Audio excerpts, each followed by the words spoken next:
We're about to begin.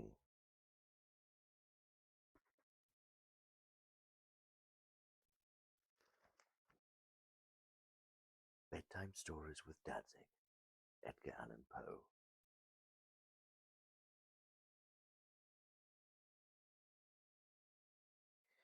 Who's feeling in a little bit of a silly mood tonight?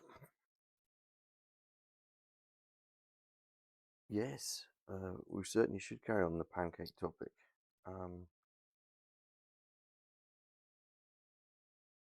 I think, yeah, non-stick is bollocks really. Stainless steel takes a little bit to get used to, but hello to the lizard friend.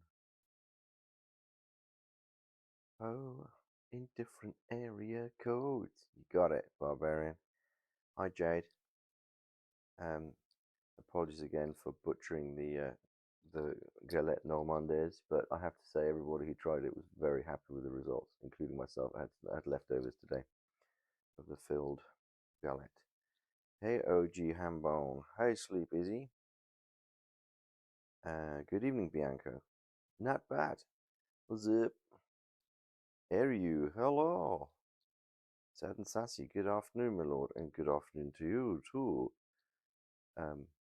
I got the zoomies tonight. What does that mean? Is this something that this Gen Xer should know about? Probably. Hej bubblorna, dobry wieczór. Dobry wieczór, dámy a pánové.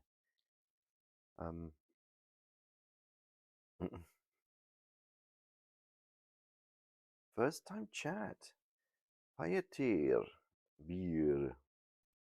I'm very well, thank you, Chestnut Man.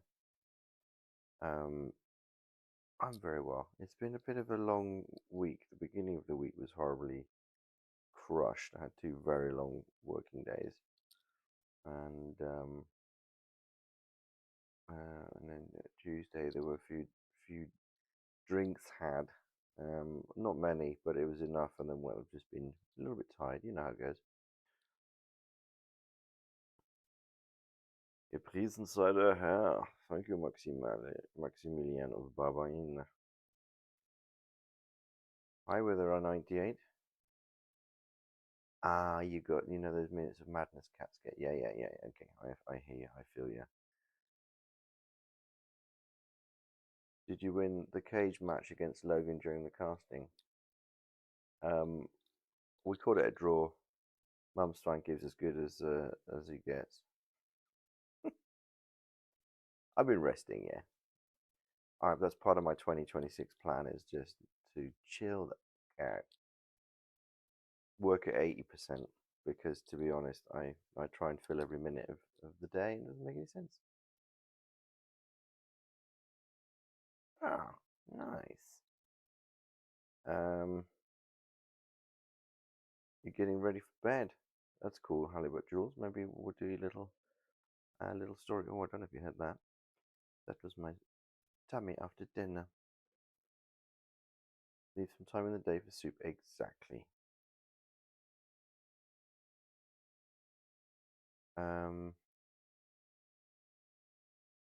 Yeah, that's no good though, is it? Working that much doesn't make any sense. I just can't be asked anymore, you know. And I think if you just slowly start getting less productive, if you do that over time.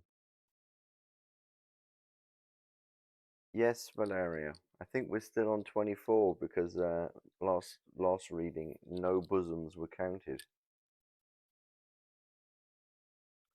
Ridiculous. So I think we're still on 24 if that's right from last time. Ryumi, Valeria, is what we said. Ah, of course the smashed. We left on 25. It was 25. Okay, cool. Mm. Quite right, Alison. Yeah.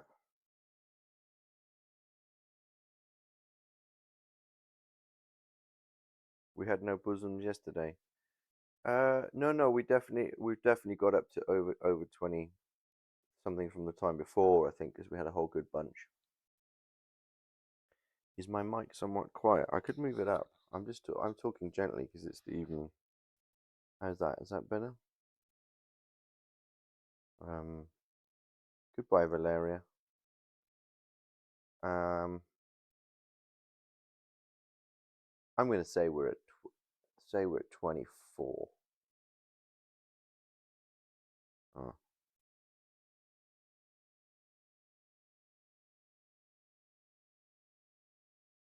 um, okay. All right. Well, you said 24 last time, Rumi. I'm pretty sure on Sunday. But then you were maybe on painkillers at that point. I don't know. Anyway, Valeria just said 25. We definitely didn't have any last session, so we're playing it. We're playing it lower. Um, that's cool. Prickly Triangle, greetings to you. You standing by 24, Jade of Trotsnov. Okay. Mingletron, you are here. You are here indeed, indeed. 24 bosoms. And a bosom, of course, is a bosom singular. Because it's not a. Is it a pair of bosoms? Hmm. Anyway, bosoms, let's be also clear, can be male or female. Murders in the. Oh, that's what we were going to talk. That's what we were going to do. I think we were going to do Murders in the Rue Morgue. I promised a longer reading tonight.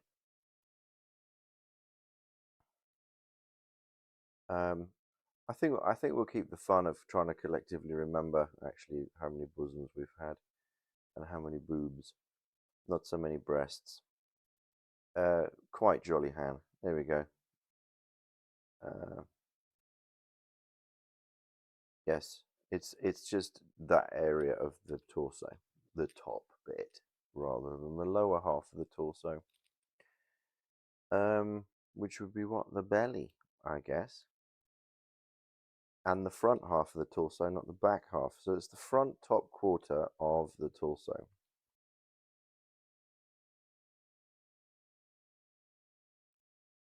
Yeah, front top. I'd say I would. I'm guessing. I don't know, but from the sternum right upwards to the bottom of the neck. This is on the test. Yes, Lord's wordplay. You will every time I get that swordplay. See, it's very smart, and it gets my little mouth going. Um, you almost certainly should be taking notes with a 98. We always, I think, overestimate our capabilities of remembering, do we not? I certainly do. I think, oh, I'll remember this. Invariably, when you say to yourself, oh, I'll remember this, is when you what? Forget it. It's one of those, isn't it? In contrast, though, I do something and it really annoys people around me. I say to them, hey, can you remind me later about this thing? And by planting it on them, I somehow it helps me remember, and they don't even need to remind me. What's that about? Huh? What is that about? Ziglert's test when? Or does that involve me actually putting a test together? Is it a jacket or is it a shirt? It's just a thick shirt, really. It's kind of like jean material. I mean, I wear it out in the summer occasionally. Oh, anonymous. Oh, thank you so much. My goodness. Yes, exactly, Natbat. A shirket. No, I think it's just a shirt. I think it's just a thick shirt. Um, put something special. Oh my God, I did that with a bunch of Christmas presents. I found them in the end, but I really did have to just kind of go, what the fuck was I doing when I was doing this? And then it kind of comes together. There we go. Thank you, Alison. The word bosom to the totality of the upper chest. Yeah, there we go. Or a jart, if you will. Oh, don't do that. Um, I don't know. I don't know who the anonymous person is, but it's much appreciated. I appreciate this very much. All right, so we're gonna do Rue Morgue, isn't it?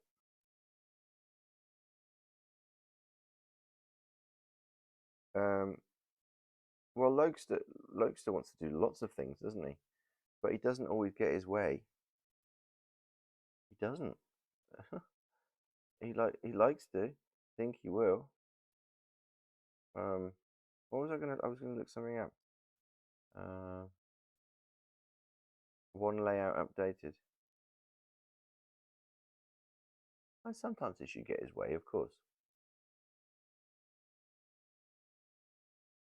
I'm going to read the Wheel of Time now.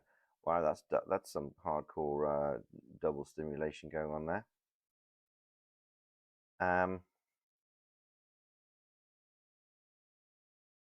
I hear the remastered is good.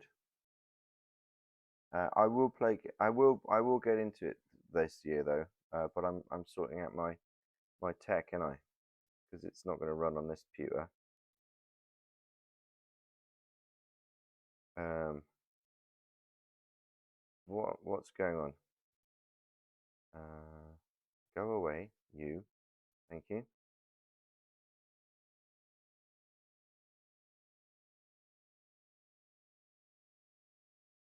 Agapo. Agapo. What do these little parcels at the top mean? Oh yeah. Okay. So there we are again. Ziggy Wiggy Stardust, Morning Claw, Imogen Mog, and ICP Yowie. Okay. Thank you very much for subscribing, and then of course that anonymous. It's easy to play on a console. I've heard that, but I'm gonna be yeah. Thank you, Rumi. I managed to figure that out in the end, but I think I'm glad that you're on it because sometimes I really don't.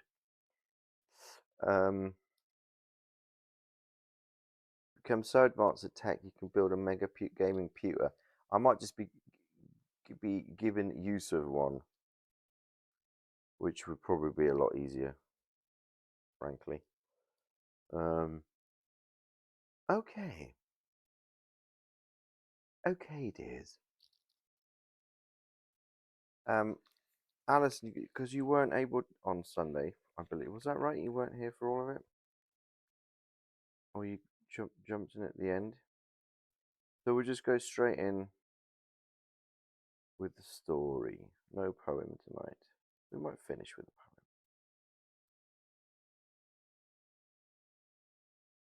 That the murder of the murders in the Rue Morgue and the mystery of Marie Roget are a continuation. Okay, 141. No, I'm gonna have a PC. I don't need to build one. I have access. It's all good. It just needs to be the logistics of real life, moving stuff around and getting used to it. It is a bit lengthy. We're going for it though. What is it? How many pages? 28 pages. Jollyhan, I hear you. I am too, apart from this. Alright, Prickly. Might be quite girthy too. The murders in the Rue Morgue. What song the sirens sang, or what name Achilles assumed when he hid himself among women, although puzzling questions are not beyond all conjecture. Sir Thomas Browne. The mental features discoursed of as the analytical are in themselves but little susceptible of analysis.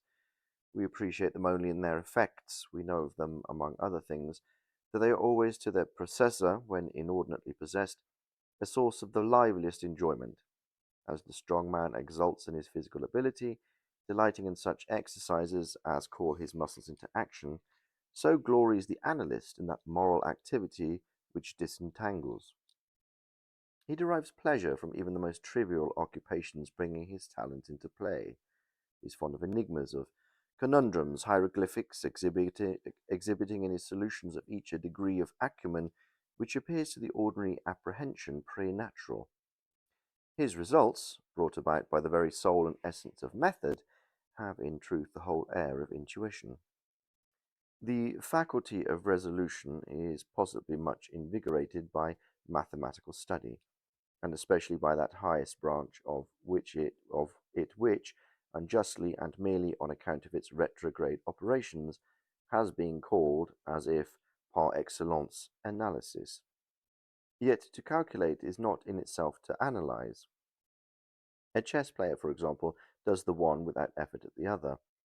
It follows that the game of chess, in its effect upon mental character, is greatly misunderstood. I am not now writing a treatise, but simply prefacing a somewhat peculiar narrative by observations very much at random.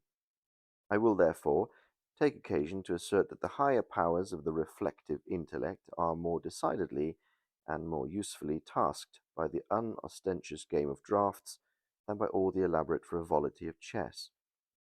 In this latter, where the pieces have different and bizarre motions, with various and variable values, what is only complex is mistaken, and not unusual error, for what is profound. The attention is here called powerfully into play. If it flag for an instant, an oversight is committed, resulting in injury or defeat. The possible moves being not only manifold but involute, the chances of such oversights are multiplied, and in 9 cases out of 10, it is the more concentrative rather than the more acute player who conquers. In drafts, on the contrary, where the moves are unique and have but little variation, the probabilities of inadvertence are diminished, and the mere attention being left comparatively unemployed, what advantages are obtained by either party are obtained by superior acumen. To be less abstract, let us suppose a game of draughts where the pieces are reduced to 4 kings, and where, of course, no oversight is to be expected. It is obvious that here the victory can be decided. Sorry, little cough.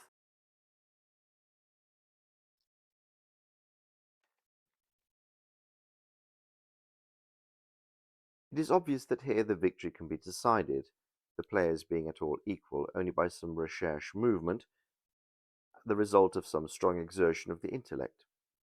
Deprived of ordinary resources, the analyst throws himself into the spirit of his opponent, identifies himself therewith, and not unfrequently sees thus, at a glance, the sole methods, sometimes indeed absurdly simple ones, by which he may seduce into error or hurry into miscalculation.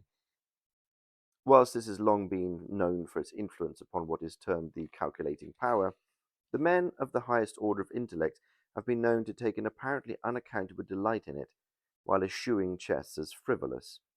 And beyond doubt, there is nothing of a similar nature so greatly tasking the faculty of analysis. The best chess player in Christendom may be little more than the best player of chess, but proficiency in whist implies capacity for success in all these more important undertakings where mind struggles with mind. When I say proficiency, I mean that perfection in the game which includes the comprehension of all the sources whence legitimate advantage may be derived. These are not only manifold but multiform, and lie frequently among recesses of thought altogether inaccessible to the ordinary understanding. To observe attentively is to remember distinctly, and so far the concentrative chess player will do very well at whist, while the rules of Hoyle, themselves based upon the mere mechanism of the game, are sufficiently and generally comprehensible. Thus, to have a retentive memory and proceed by the book are points commonly regarded as the sum total of good playing. But it is in matters beyond the limits of mere rule that the skill of the analyst is evinced. He makes, in silence, a host of observations and inferences. So perhaps do his companions, and the difference in the extent of the information obtained lies not so much in the validity of the inference as in the quality of the observation. The necessary knowledge is that of what to observe. Our player confines himself not at all, nor because the game is the object, nor does he reject deductions from things external to the game. He examines the countenance of his partner, comparing it carefully with that of each of his opponents. He considers the mode of assorting the cards in each hand, often counting trump by trump and honour by honour through the glances bestowed by their holders upon each. He notes every variation of face as the play progresses, gathering a fund of thought from the differences in the expression of certainty, of surprise, of triumph, or chagrin. From the manner of picking up a trick, he judges whether the person taking it can make another in the suit. He recognizes what is played through feint by the manner with which it is thrown upon the table. A casual or inadvertent word, the accidental dropping or turning of a card with the accompanying anxiety or carelessness in regard to its concealment. Counting of the tricks with the order of their arrangement, embarrassment, hesitation, eagerness, or trepidation all afford, to his apparently intuitive perception, indications of the true state of affairs. The first 2 or 3 rounds having been played, he is in full possession of the contents of each hand, and thenceforward puts down his cards with as absolute precision of purpose as if the rest of the party had turned outward the faces of their own. The analytical power should not be confounded with simple ingenuity, for while the analyst is necessarily ingenious, the ingenious man is often remarkably incapable of analysis. The construction, or combining power by which ingenuity is usually manifested, and to which the phrenologists, I believe erroneously, have assigned a separate organ, supposing it a primitive faculty, has been so frequently seen in those whose intellect bordered otherwise upon idiocy as to have attracted a general observation among writers on morals. Between ingenuity and the analytic ability there exists a difference far greater, indeed, than that between the fancy and the imagination, but of a character very strictly analogous. It will be found, in fact, that the ingenious are always fanciful, and the truly imaginative never otherwise than analytic. The narrative which follows will appear to the reader somewhat in the light of a commentary upon the propositions just advanced.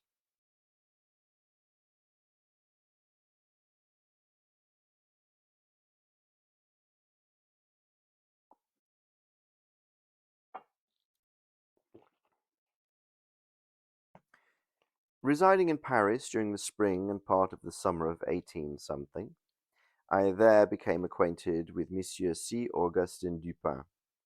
This young gentleman was of an excellent, indeed of an illustrious family, but, by a variety of untoward events, had been reduced to such poverty that the energy of his character succumbed beneath it, and he ceased to bestir himself in the world or to care for the retrieval of his fortunes.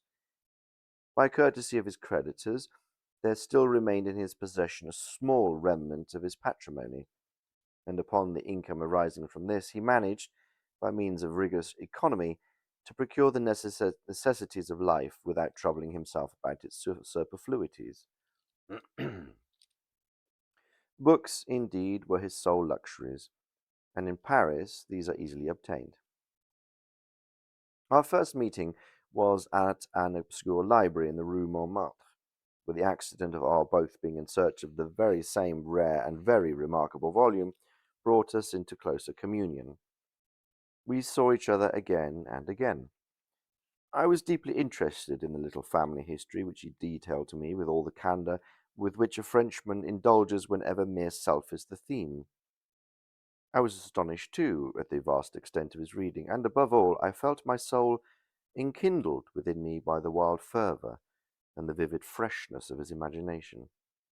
Seeking in Paris the objects I then sought, I felt that the society of such a man would be to me a treasure beyond price, and this feeling I frankly confided to him.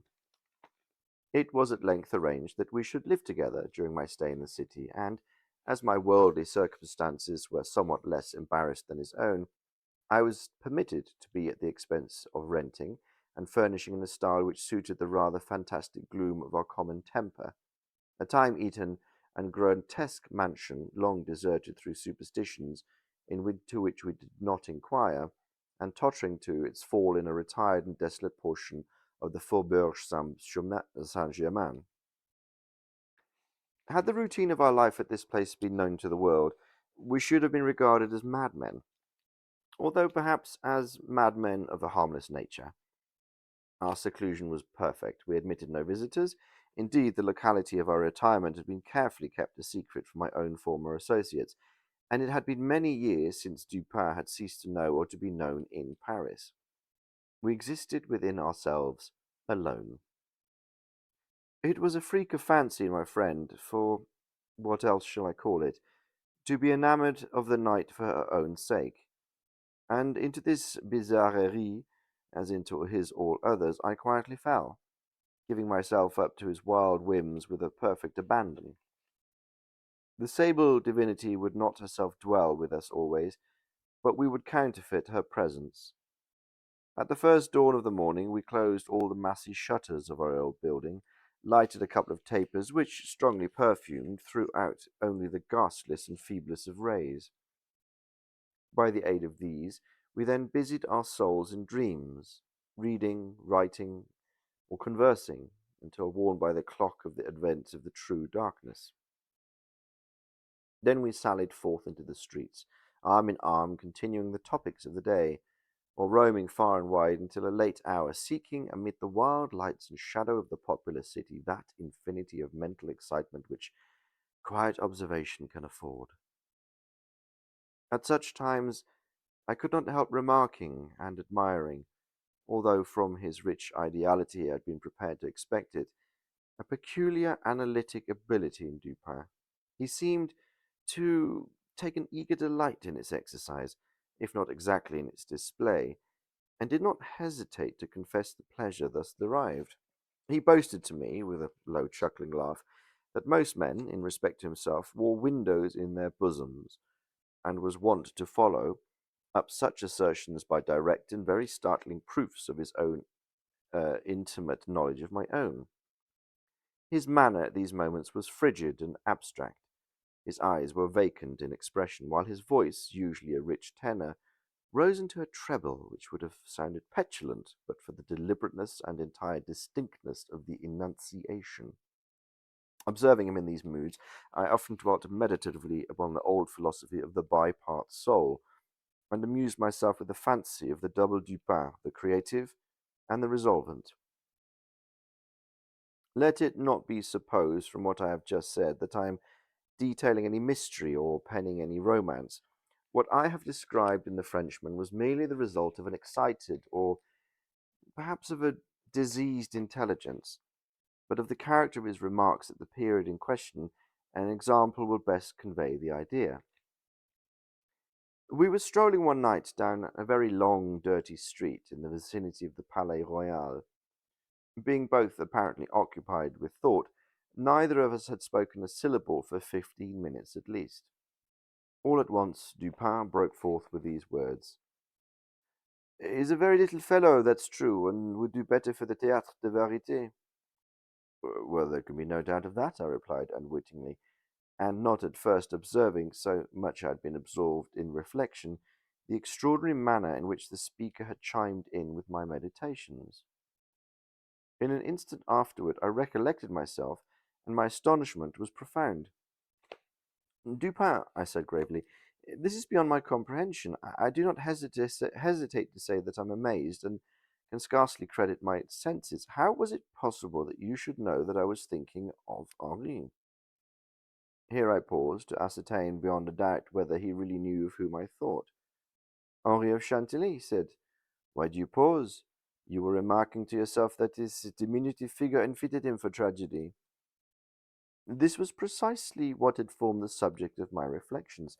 Chantilly was a quondam cobbler of the Rue Saint Denis, who, becoming stage mad, had attempted the role of Circes in the Crebillon's tragedy so called, and been notoriously pasquinaded for his pains. "What, tell me, for heaven's sake," I explained, "the method, if method there is, by which you've been enabled to fathom my soul in this manner." In fact, I was even more startled than I would have been willing to express. Oh, it was the fruiterer, replied my friend, who brought you to the conclusion that the mender of souls was not sufficient to hide for Xerxes et genus omne. The fruiterer? You astonish me. I know no fruiterer whatsoever. Was a man who ran up against you as we entered the street. It may have been 15 minutes ago. I remembered that. In fact, a fruiterer carrying upon his head a large basket of apples had nearly thrown me down by accident as we passed from the Rue Z into the thoroughfare where we stood. But what had this to do with Chantilly? I could not possibly understand. There was not a particle of charlatanerie about Dupin. I will explain, he said, and that you may comprehend all clearly, we will first retrace the course of your meditations from the moment in which I spoke to you until that of the rencontre with the fruiterer in question. The larger links of the chain run this: Chantilly, Orient, Dr. Nichols, Epiricus, Stereototomy, the street stands, the fruiterer. There are a few persons who have not, at some period of their lives, amused themselves in retracing the steps by which particular conclusions of their minds have been attained. The occupation is often full of interest, and he who attempts it is the first time astonished by the apparently illimitable distance and incoherence between the starting point and the goal. What then must have been my amazement when I heard the Frenchman speak what he had just spoken, when I could not help acknowledging that he had spoken the truth. He continued, "Well, we'd been talking of horses, if I remember aright, just before leaving the Rue. This was the last subject we discussed. As we crossed into the street, a fruiterer with a large basket upon his head, brushing quickly past us, thrust you upon a pile of paving stones collected at a spot where the causeway is undergoing repair. You stepped upon one of the loose fragments, slipped slightly, strained your ankle, appeared vexed or sulky, muttered a few words, turned to look at the pile, and then proceeded in silence. I was not particularly attentive to what you did, but the observation had become with me of late a species of necessity.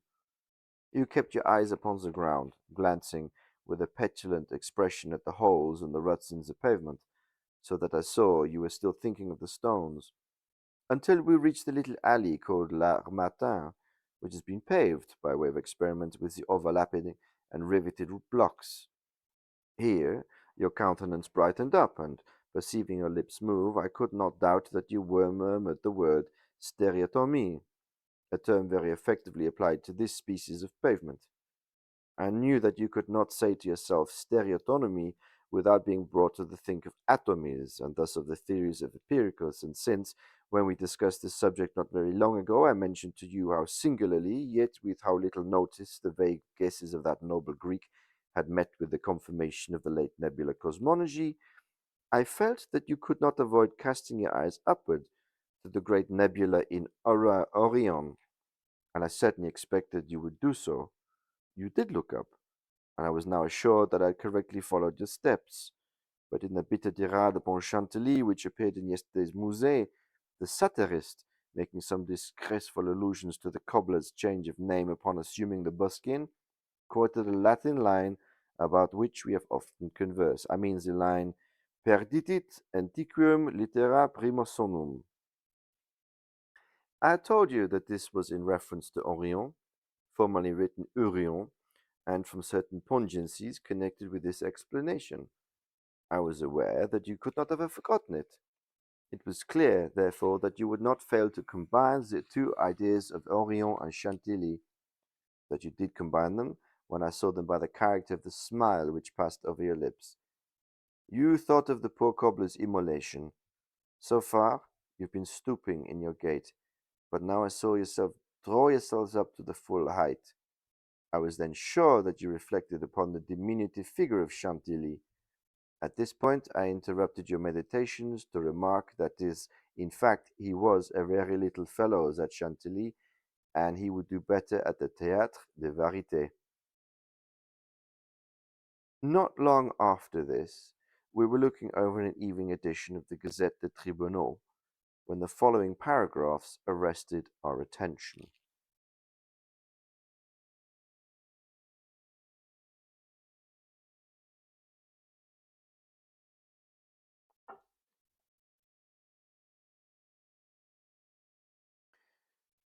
Extraordinary murders.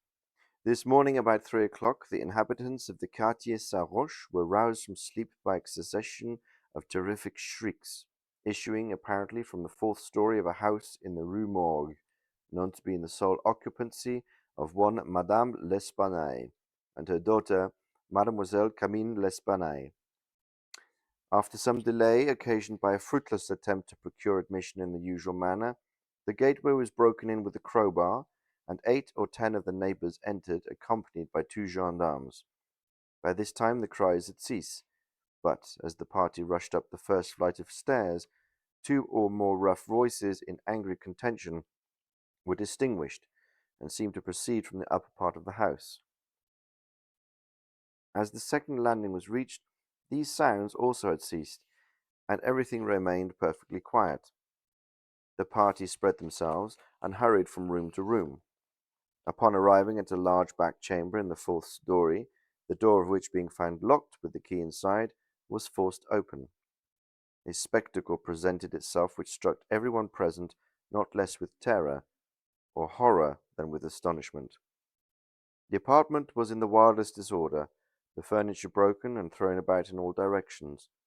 There was only one bedstead, and from this the bed had been removed and thrown into the middle of the floor. On a chair lay a razor besmeared with blood. On the hearth were 2 or 3 long, thick tresses of grey human hair, also dabbled with blood, and seeming to have been pulled out by the roots.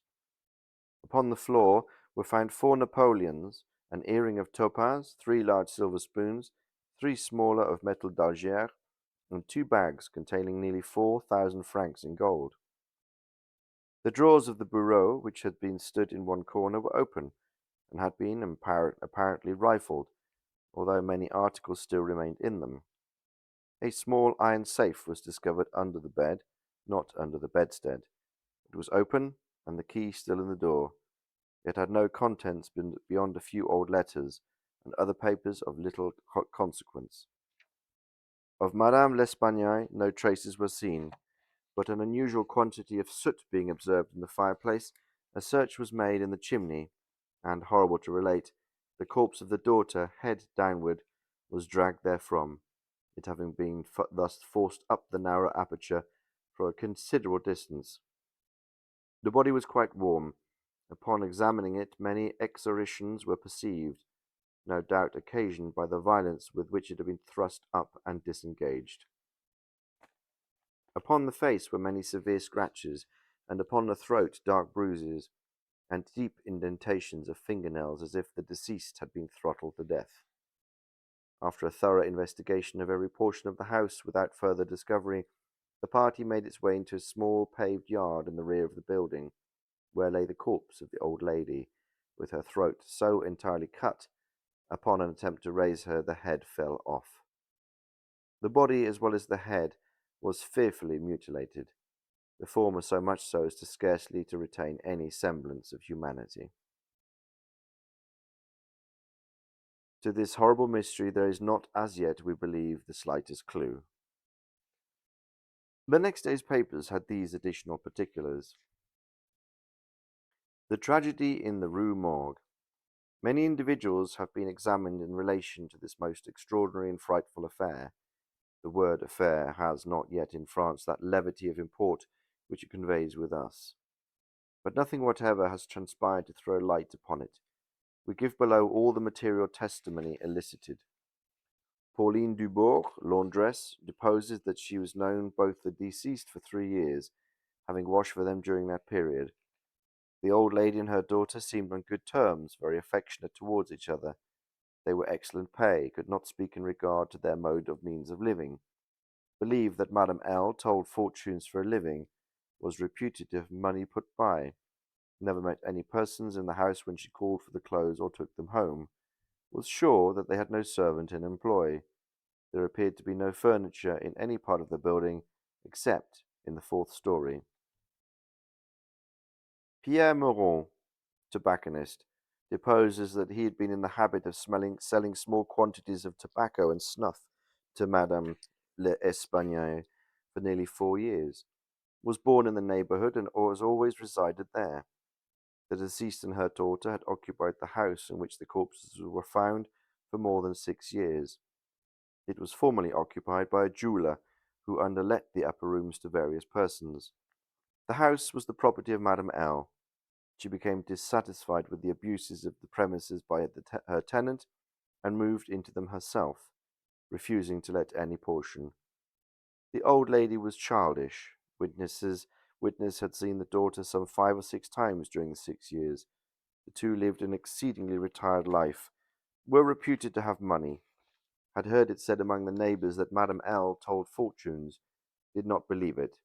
He had never seen any person enter the door except the old lady and her daughter, a porter once or twice, and a physician some 8 or 10 times. Many other persons, neighbours, gave evidence to the same effect. No one was spoken of as frequenting the house. It is not known whether there were any living connections of Madame L. and her daughter. The shutters of the front windows were seldom open. Those in the rear were always closed, with the exception of a large back room, 4th story. The house was a good house, not very old. Isidore Mousset, gendarme, deposes that he was called to the house about 3 o'clock in the morning, and found some 20 or 30 persons at the gateway, endeavouring to gain admittance. Forced it open at length with a bayonet, not with a crowbar. Had but little difficulty in getting it open, on account of its being a double or folding gate, and bolted neither at the top nor bottom. The shrieks were continued until the gate was forced, and then suddenly ceased. They seemed to be screams of some person or persons in great agony, were loud and drawn out, not short and quick. Witnesses led the way up the stairs. Upon reaching the first landing, heard 2 voices in loud and angry contention, the one a gruff voice, the other much shriller, a very strange voice. Could distinguish some words of the former, which was that of a Frenchman. Was positive that it was not a woman's voice. Could distinguish the words sacré and diable. The shrill voice was that of a foreigner. Could not be sure whether it was the voice of a man or a woman. Could not make out what was said, but believed the language to be Spanish. The state of the room and of the bodies was described by this witness as we described them yesterday. Henri Duval, a neighbour, and by trade a silversmith, deposes that he was one of the party who first entered the house, corroborates the testimony of Mousset in general. As soon as they forced an entrance, they reclosed the door to keep out the crowd, which collected very fast, notwithstanding the lateness of the hour. The shrill voice, this witness thinks, was that of an Italian, was certain it was not French, could not be sure if it was that of a man's voice. It might have been a woman's. Was not acquainted with the Italian language. Could not distinguish the words, but was convinced by the intonation that the speaker was an Italian. Knew Madame L. and her daughter. Had conversed with both frequently. Was sure that the shrill voice was not that either of the deceased. Odenheimer, restaurateur. This witness volunteered his testimony. Not speaking French, was examined through an interpreter. Is a native of Amsterdam. Was passing the house at the time of the shrieks. They lasted for several minutes, probably 10. They were long and loud, very awful and distressing. Was one of those who entered the building. Corroborated the previous evidence in every respect but one. Was sure that the shrill voice was that of a man, of a Frenchman. Could not distinguish the words uttered. They were loud and quick, unequal, spoken apparently in fear as well as in anger. The voice was harsh, not as much shrill as harsh. Could not call it a shrill voice. The gruff voice said repeatedly, Sacré diable, and once, Mon Dieu. Jules Mignon, banker of the firm Mignon et Fils, Rue de Lorrain, is the elder Mignon. Madame L'Espagnole had some property, had opened an account with his banking house in the spring of the year, 8 years previously, made frequent deposits in small sums, had checked for nothing until the 3rd day before her death, when she took out in person the sum of 4,000 francs. The sum was paid in gold, and a clerk sent home with the money. Adolphe Lebon, clerk at Mignon et Fils, deposes that on the day in question about noon, he accompanied Madame L'Espagnole to her residence with the 4,000 francs put up in 2 bags. Upon the door being opened, Mademoiselle L. appeared and took from his hands one of the bags, while the old lady relieved him of the other. He then bowed and departed. Did not see any person in the street at the time. It is a by street, very lonely. William Bird, tailor, deposes that he was one of the party who entered the house, is an Englishman, has lived in Paris 2 years, was one of the first to ascend the stairs, heard the voices in contention. The gruff voice was that of a Frenchman, could make out several words, but cannot now remember. Heard distinctly Sacré and Mon Dieu. There was a sound at the moment as if several persons struggling, a scraping and scuffling sound. The shrill voice was very loud, louder than the gruff voice. Is sure that it was not the voice of an Englishman, appeared to be that of a German, might have been a woman's voice, does not understand German. 4 of the above-named witnesses being recalled, deposed that the door of the chamber in which was found the body of Mademoiselle L. was locked on the inside when the party reached it. Everything was perfectly silent, no groans or noises of any kind. Upon forcing the door, no person was seen. The windows, both the back and the front of the room, were down and firmly fastened from within. A door between the 2 rooms was closed but not locked. The door leading from the front room into the passage was locked with a key on the inside. A small room in the front of the house on the 4th story at the head of the passage was open, the door being ajar. This room was crowded with old beds, boxes, and so forth. These were carefully removed and searched. There was not an inch of any portion of the house which was not carefully searched. Sweeps were sent up and down the chimneys. The house was a 4-story one with garrets, mansardes. A trapdoor on the roof was nailed down very securely, did not appear to have been opened for years. The time elapsing between the hearing of the voices in contention and the breaking open of the room door was variously stated by the witnesses. Some made it as short as 3 minutes, some as long as 5. The door was opened with difficulty. Alfonso Garcia, undertaker, deposes that he resides in the Rue Morgue, is a native of Spain, was one of the party who entered the house, did not proceed up the stairs, is nervous and was apprehensive of the consequences of agitation. Heard the voices in contention. The gruff voice was that of a Frenchman, could not distinguish what was said. The shrill voice was that of an Englishman, is sure of this, and does not understand the English language, but judges by the intonation. Alberto Montani, confectioner, deposes that he was among the first to ascend the stairs. Heard the voices in question. The gruff voice was that of a Frenchman. Distinguished several words. The speaker appeared to be expostulating, could not make out the words of the shrill voice, spoke quickly and unevenly. Thinks it is the voice of a Russian. Corroborates the general testimony. Is an Italian, never conversed with a native Russian. Several witnesses recalled here testified that the chimneys of all the rooms on the 4th floor were too narrow to admit the passage of human beings. By sweeps were meant cylindrical sweeping brushes, such are employed by those who clean chimneys. These brushes were passed up and down every flue in the house.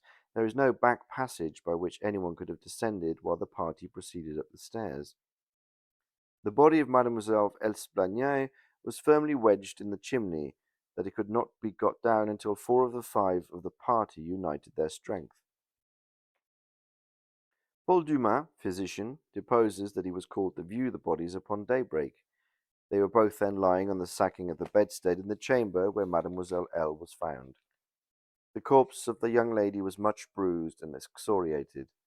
The fact that it had been thrust up the chimney would sufficiently account for these appearances. The throat was greatly chafed. There were several deep scratches just below the chin, together with a series of livid spots which were evidently the impressions of fingers. The face was fearfully discoloured, and the eyeballs protruded. The tongue had been partly bitten through. A large bruise was discovered upon the pit of the stomach, produced apparently by the pressure of a knee. In the opinion of Monsieur Dumas, Mademoiselle Esplanade had been throttled to death by some person or persons unknown. The corpse of the mother was horribly mutilated. All the bones of the right leg and arm were more or less shattered, the left tibia much splintered, as well as if one of the ribs to the left side. Whole body dreadfully bruised and discoloured. It was not possible to say how the injuries had been inflicted. A heavy club of wood, or a broad bar of iron, a chair, any large, heavy, and obtuse weapon could have produced such results if wielded by the hands of a very powerful man. No woman could have inflicted the blows with any weapon. The head of the deceased, when seen by the witness, was entirely separated from the body and was also greatly shattered. The throat had been apparently cut with some very sharp instrument, probably with a razor. Alexandre Etienne Surgeon was called with Mr. Dumas to view the bodies, corroborated the testimony and the opinions of Monsieur Dumas. Nothing further of importance was elicited, although several other persons were examined. A murder so mysterious and so perplexing in all its particulars was never before committed in Paris, if, indeed, a murder had been committed at all. The police are entirely at fault, an unusual occurrence in affairs of this nature. There is not, however, the shadow of a clue apparent. The evening edition of the paper stated that the greatest excitement still continued in the Quartier Saint Roch, that the premises in question had been carefully researched and fresh examinations of witnesses instituted, but all to no purpose. A postscript, however, mentioned that Adolphe Le Bon had been arrested and imprisoned, although nothing appeared to incriminate him beyond the facts I've already detailed.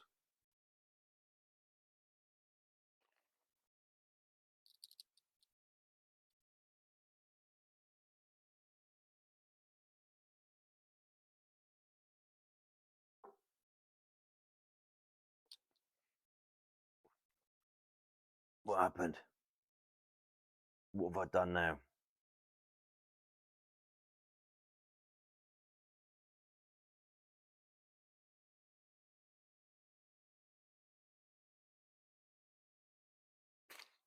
No, I haven't. I've changed it.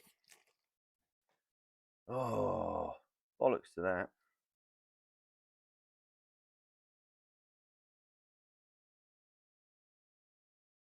Oh, I see. I didn't press done. Done now.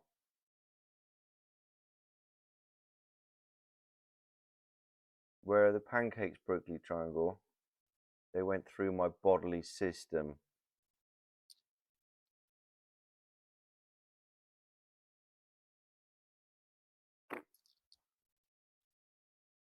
I had it all set up, I just didn't press done. Alright, here we go. Ooh.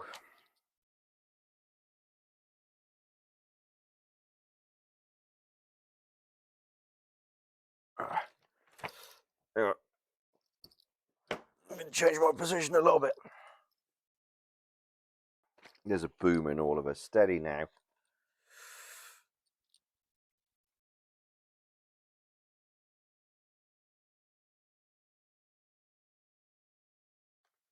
Hang on.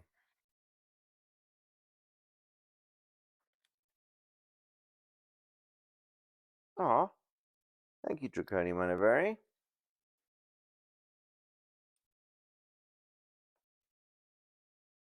Dupin seemed singularly interested in the progress of this affair, at least so I judged from his manner, for he made no comments. It was only after the announcement that Ledmore had been imprisoned that he asked me my opinions respecting the murders. I could merely agree with all Paris in considering them an insoluble mystery. I saw no means by which it would be possible to trace the murderer. We must not judge the means, said Dupin, by this shell of an examination. The Parisian police, so much extolled for acumen, are cunning, but no more. There is no method in their proceedings beyond the method of the moment. They make a vast parade of measures, but do not unfrequently. These are so ill adapted to the objects proposed as to put us in the mind of Monsieur Jourdain's calling for his robe de chambre pour mieux entendre la musique. The results attained by them are not unfrequently surprising, but for the most part are brought about by simple diligence and activity. But these qualities are unavailing, their schemes fail. Vidocq, for example, was a good guesser and a persevering man, but without educated thought he erred continually by the very intensity of his investigations. He impaired his vision by holding the object too close. He might see perhaps one or two points with unusual clearness, but in so doing he necessarily lost sight of the matter as a whole. Thus, there is no such thing as a being too profound. The truth is not always in a well. In fact, as regards the more important knowledge, I do not believe that she is invariably superficial. The depth lies in the valleys where we seek her, and not upon the mountain tops where she is found. The modes and sources of this kind of error are well typified in the contemplation of the heavenly bodies. To look at a star by glances, to view it in a sidelong way by turning towards it the exterior portions of the retina more susceptible of feeble impressions of light than the interior, is to behold the star distinctly, is to have the best appreciation of its luster, a luster which grows dim just in proportion as we turn our vision fully upon it. A greater number of rays actually fall upon the eye in the latter case, but in the former there is the more refined capacity for comprehension. By undue profundity we perplex and enfeeble thought, and it is possible to make even Venus herself vanish from the firmament by a scrutiny too sustained, too concentrated, or too direct. As for these murders, let us enter into some examinations for ourselves before we make up opinions respecting them. An inquiry will afford us amusement. I thought this an odd term so applied, but said nothing. And besides, Le Bon once rendered me a service for which I am not ungrateful. We will go and see the premises with our own eyes. I know G, the prefect of the police, and shall have no difficulty in obtaining the necessary permission. The permission was obtained, and we proceeded at once to the Rue Morgue. This was one of those miserable thoroughfares which intervene between the Rue Richelieu and the Rue Saint-Roch.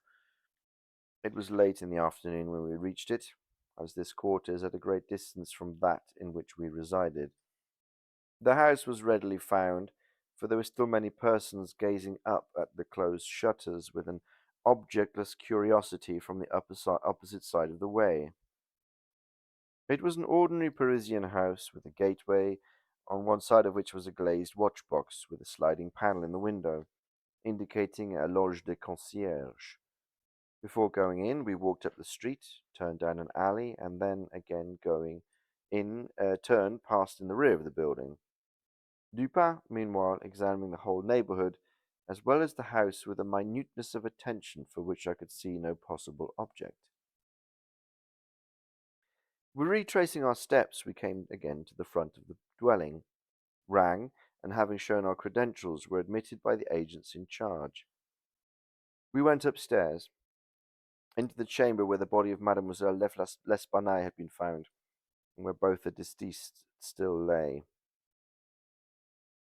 The disorders of the room had, as usual, been suffered to exist. I saw nothing beyond what had been stated in the Gazette des Tribunaux. Dupin scrutinized everything, not excepting the bodies of the victims. We then went into the other rooms and into the yard, a gendarme accompanying us throughout. The examination occupied us till dark, when we took our departure. On our way home, my companion stepped in for a moment at the office of one of the daily papers. I have said that the whims of my friend were manifold, and that je le ménageais. For this phrase there is no English equivalent. It was his humour now to decline all conversations on the subject of the murder until noon about the next wet day, and then asked me suddenly if I had observed anything peculiar at the scene of the atrocity. There was something in his manner of emphasizing the word peculiar which caused me to shudder without knowing why. No, nothing peculiar, I said. Nothing more, at least, than when we both saw stated in the paper. The Gazette, he replied, has not entered, I fear, into the unusual horror of this thing. But dismiss the idle opinions of this print. It appears to me that this mystery is considered insoluble for the very reason which should cause it to be regarded as easy of solution. I mean, for the outre caracters of its features. The police are confounded by the seeming absence of motive, not for the murder itself, but for the atrocity of the murder. They are puzzled too by the seeming impossibility of reconciling the voices heard in contention with the facts that no one had discovered upstairs but the assassinated Mademoiselle L'Esplanade, and there were no means of egress without the notice of the party ascending.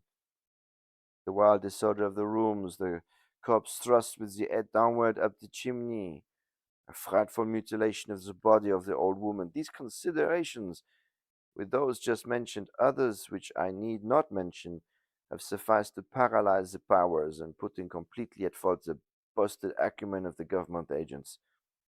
They are falling into a gross but common error of confounding the unusual with the abstruse. It is by these deviations from the plane of the ordinary that reason feels its way, if at all, in its search for the true. In investigations such as we are now pursuing, it should not be so much asked what has occurred as what has occurred that has never occurred before. In fact, the facility with which I shall arrive or have arrived as the solution of this mystery is in the direct ratio of its apparent insolubility in the eyes of the police. I stared at the speaker in mute astonishment. I am now waiting, he continued, looking toward the door of our apartment. I am now waiting a person, perhaps not the perpetrator of these butcheries, but must have been in some measure implicated in their perpetration. Of the worst portion of the crimes committed, it is probable that he is innocent. I hope that I am right in this supposition, for upon it I build my expectation of reading the entire riddle. I look for the man here in this room every moment. It is true that he may not arrive, but the probability is that he will. Should he come, it will be necessary to detain him. Here are pistols, as we both know how to use them when occasion demands their use. I took the pistols, scarcely knowing what I did, or believing what I heard while Dupin went on, very much as if in a soliloquy. I have always already spoken of this abstract manner at such times. His discourse was addressed to himself, but his voice, although by no means loud, had that intonation which is commonly employed in speaking to someone at a great distance. His eyes, vacant in expression, regarded only the wall. That the voices heard in contention, he said, by the party upon the stairs were not the voices of the women themselves, was fully proved by the evidence. This relieves us of all the doubt upon the question whether the old lady could have destroyed the daughter and afterward have committed suicide. I speak of this point chiefly for the sake of method, for the strength of Madame L'Espanaye would have been utterly unequal to the task of thrusting her daughter's corpse at the chimney as it was found, and the nature of the wounds upon her own person entirely preclude the idea of self-destruction. Murder, then, has been committed by some third party, and the voices of this third party were those heard in contention. Let me now advert, not to the whole testimony respecting these voices, but to what was peculiar in the testimony. Did you observe anything peculiar about it? I remarked that while all the witnesses agreed in supposing that the gruff voice had that been of a Frenchman, there was much disagreement in regard to the shrill, or as one individual termed it, the harsh voice. That was the evidence itself, said Dupin, but it was not the peculiarity of the evidence. You have observed nothing distinctive, yet there was something to be observed. The witnesses, as you do remark, agreed upon the gruff voice. They were here unanimous, but in regard to the shrill voice, the peculiarity is that not that they disagreed, but that while an Italian, an Englishman, a Spaniard, a Hollander, and a Frenchman attempted to describe it, each one spoke of it as that of a foreigner. Each is sure that it was not the voice of one of his own countrymen. Each likens it not to the voice of any individual of any nation with whose language he is conversant, but the converse. The Frenchman supposes it is the voice of a Spaniard and might distinguish some words had he been acquainted with the Spanish. The Dutchman maintains it to have been that of a Frenchman, but we find it stated that he does not understand French, that this witness has examined through an interpreter. The Englishman thinks it is the voice of a German and does not understand German. The Spaniard is sure that it was an Englishman, but judges by the intonation. Altogether, he has no knowledge of the English. The Italian believes it is the voice of a Russian, but has never conversed with a native of Russia. A second Frenchman differs, moreover, with the first, and is positive that the voice was of an Italian, but not being cognizant of that tongue, is, like the Spaniard, convinced by intonation. Now, how strangely unusual must that voice really have been about which such a testimony as this could have been elicited? In those tones, even denizens of five great divisions of Europe could recognize nothing familiar. You will say that it might have been the voice of an Asiatic, of an African. Neither Asiatics nor Africans abound in Paris, but without denying the inference, I will now merely call your attention to 3 points. The voice is termed by one witness harsh rather than shrill. It is represented by two others to have been quick and unequal. No words, no sounds resembling words were by any witness mentioned as distinguishable. I know not, continued Dupin, what impression I may have made so far upon your understanding, but I do not hesitate to say that legitimate deductions, even from the portion of this testimony, the proposition respecting the gruff and the shrill voices are in themselves sufficient to engender a suspicion which should give direction to all further progress by investigation of the mystery. I said legitimate deductions, but deductions are the sole proper ones. I said legitimate deductions, but my meaning is not thus fully expressed. I designed to imply that the deductions are the sole proper ones, and that the suspicion arises inevitably from them as the single result. What the suspicion is, however, it was sufficiently forcible to give a definite form, a certain tendency to my inquiries in the chamber. Let us now transport ourselves in fancy to this chamber. What shall we first seek here? The means of egress employed by the murderers.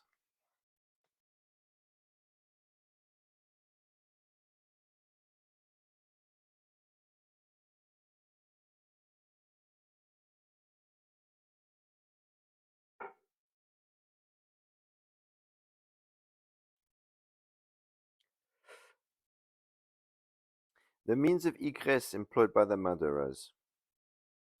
It is not much to say that neither of us believe in preternatural events. Madame and Mademoiselle Esplanade were not destroyed by spirits. The doers of the deed were material and escaped materially. Then how? Fortunately, there is but one mode of reasoning upon the point, and that mode must lead us to the definite decision. Let us examine, each by each, the possible means of egress.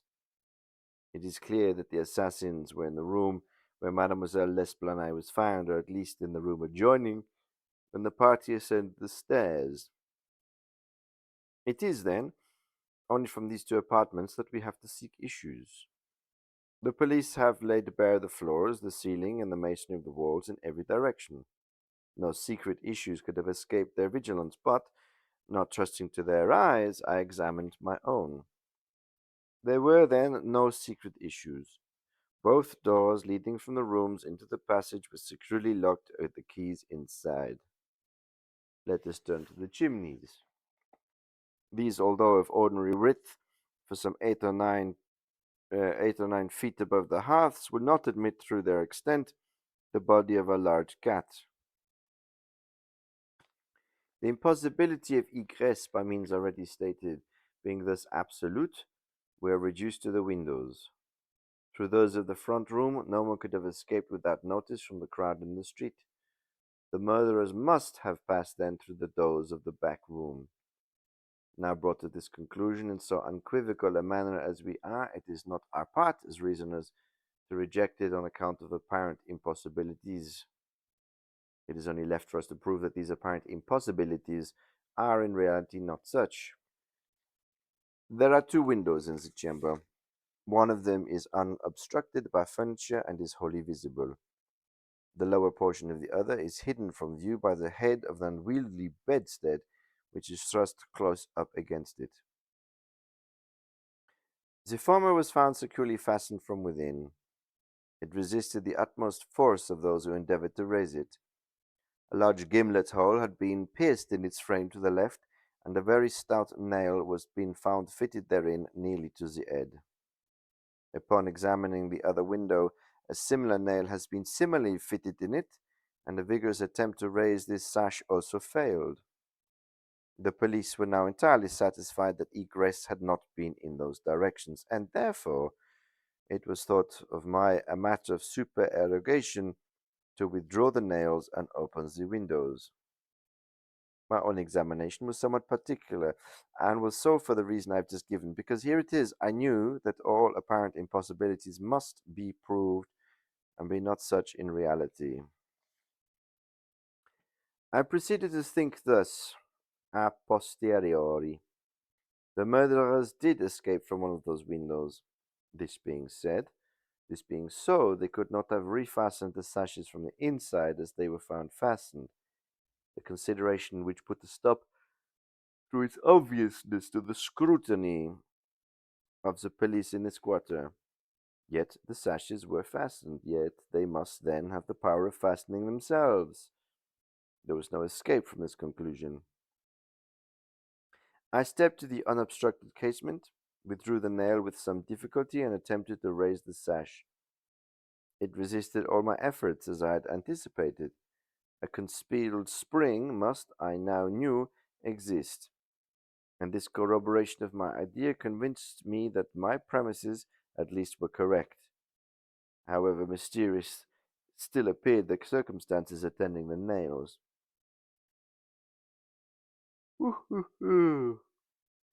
A careful search soon brutalized the hidden spring.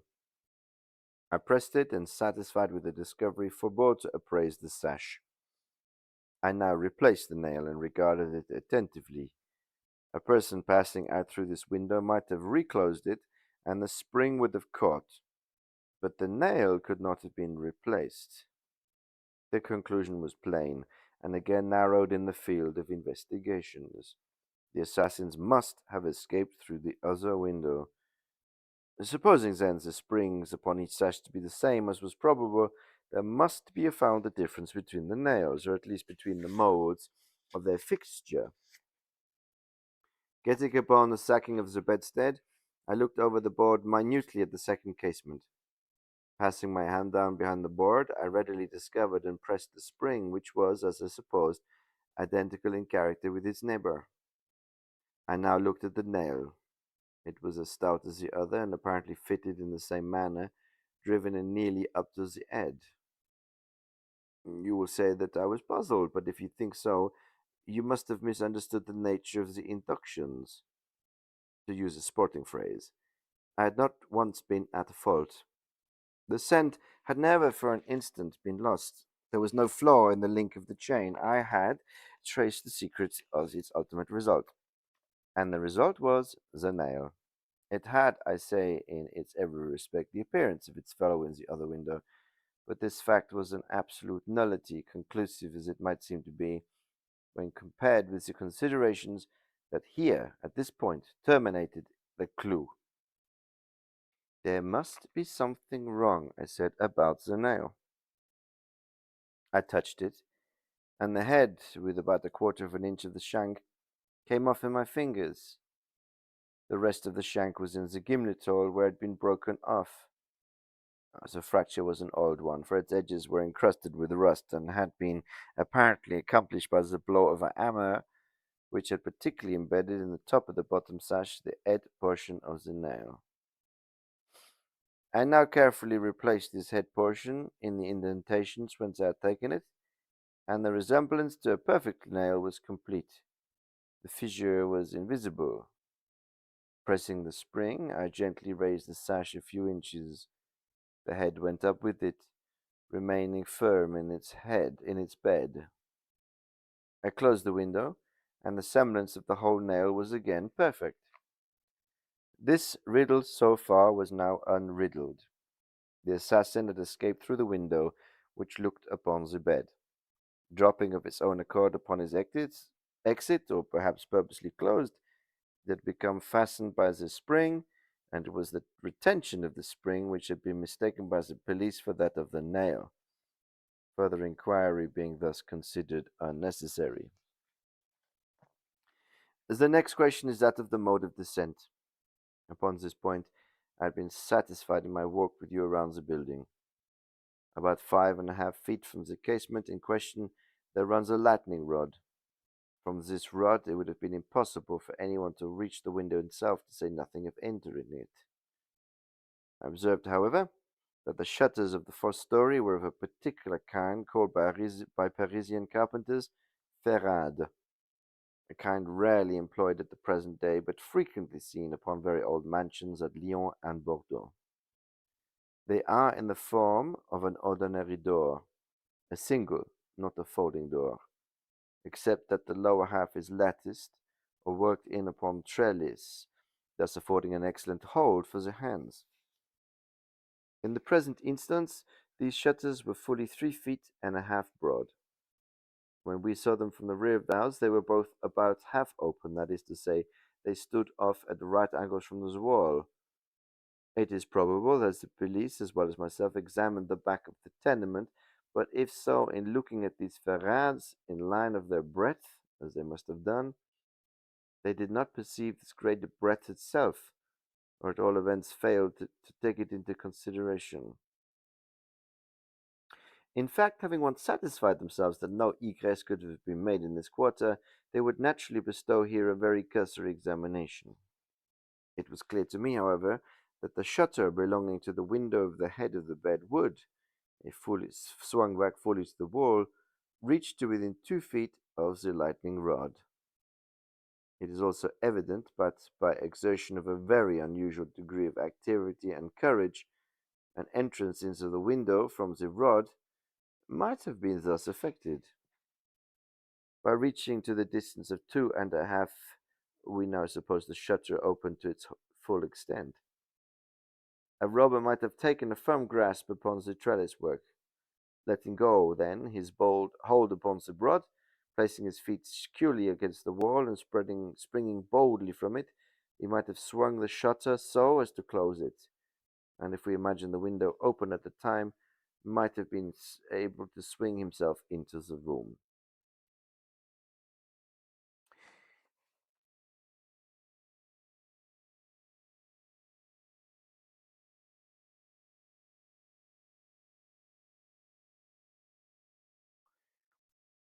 How we doing, chat? We all good?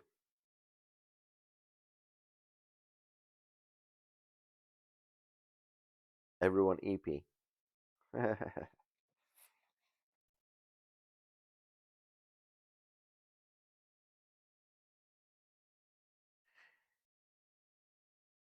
I wish you to bear especially in mind that I have spoken of a very unusual degree of activity as requisite to success in so hazardous and so difficult a feat. It is my design to show you first that the thing might be possible to have been accomplished, but secondly and chiefly, I wish to impress upon your understanding the very extraordinary, almost preternatural character of that agility which could have accomplished it. You will say, no doubt, using the language of law, that to make out my case, I should rather undervalue than insist upon a full estimation of the activity required in this matter. This may be the practice in law, but it is not the usage of reason. The ultimate object is only the truth. My immediate purpose is to lead you to the place in juxtaposition with the very unusual activity of which I have just spoken, with that very peculiar shrill or harsh and unequal voice, about whose nationality no two persons could be found to agree, and in whose utterance no syllabification could be detected. Oh, I think I worked it out. I think I worked out who the shrill voice is.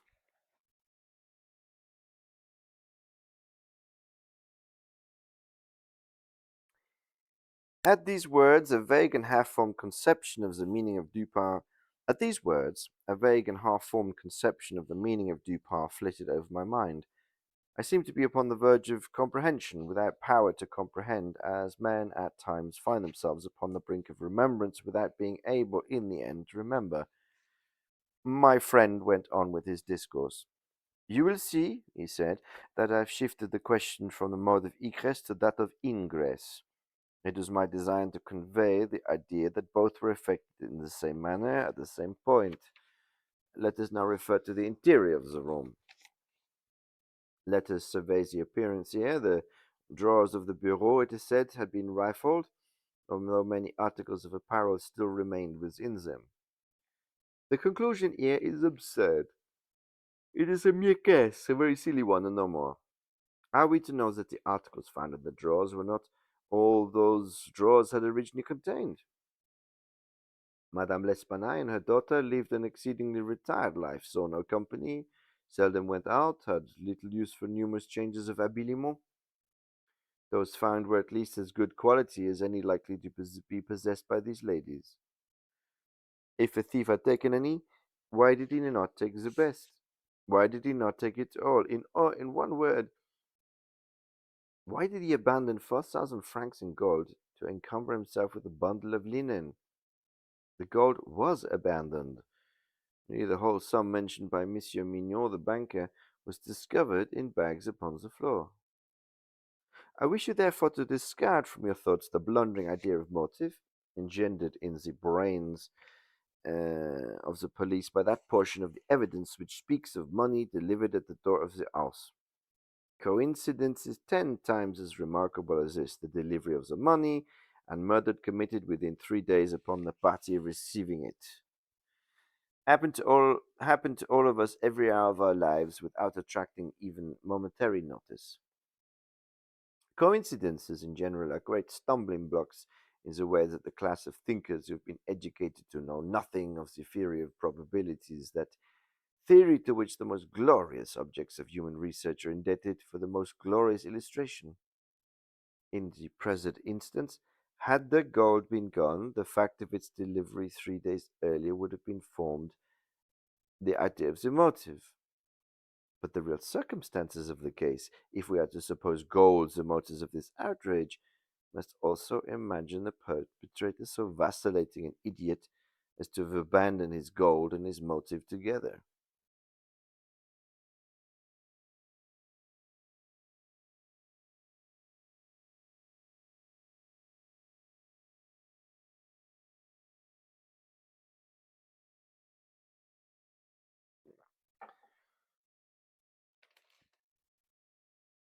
Keeping now steadily in mind the points to which I have drawn your attention, that peculiar voice, that unusual agility, and that startling absence of motive in a murder so singularly atrocious as this, let us glance at the butchery itself. Here is a woman strangled to death by manual strength and thrust upon a chimney head downward. Ordinary assassins employ no such mode of murder as this. Least of all do they thus dispose of the murdered, in the manner of thrusting the corpse up the chimney. You will admit that there is something excessively autre, something altogether irreconcilable with our common notions of human action, even when we suppose the actors the most depraved of men. Think too how great must have been that strength which could have thrust the body up such an aperture so forcibly that the united vigor of several persons was found largely sufficient to drag it down. Turn now to the other indications of the employment of a vigor most marvelous. On the hearth were thick tresses, very thick tresses of grey human hair. These had been torn out by the roots. You are aware of the great force necessary in tearing thus from the head even 20 or 30 hairs together. You saw the locks in question as yourself. Their roots, a hideous sight, were clotted with the fragments of flesh and scalp, sure token of the prodigious power which had been exerted in uprooting perhaps 500,000 of hairs at a time. The throat of the old lady was not merely cut, but the head absolutely severed from the body. The instrument was a mere razor. If you wish also to look at the brutal ferocity of these deeds, of the bruises of the body of Madame L'Espanaye, I do not speak. Monsieur Dumas and his worthy co-injunctor, Monsieur Etienne, have pronounced that they were inflicted by some obtuse instrument, and so far these gentlemen are very correct. The obtuse instrument was clearly the stone pavement in the yard, upon which the victim had fallen from the window which looked in upon the bed. This idea, however simple it may seem now, escaped the police for the same reason that the breadth of the shutters escaped them, because by the affair of the nails, their perceptions had been hermetically sealed against the possibility of the window having been opened at all. If now, in addition to all these things, you have properly reflected upon the disorder of the chamber, we've gone so far as to combine the ideas of an agility astounding, a strength superhuman, a ferocity brutal, a butchery without motive, a grotesquerie and horror absolutely alien from humanity, and a voice foreign in tone to the ears of men of many nations, and devoid of all distinct or intelligible syllabification. What then has ensued? What impression have I made upon your fancy? I felt a creeping of the flesh as Dupin asked me these questions.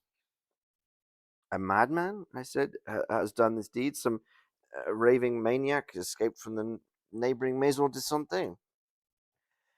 In some respects, he said, your idea is not irrelevant. But the voices of madmen, even in their wildest paroxysms, are never found to tally with that peculiar voice said upon the stairs.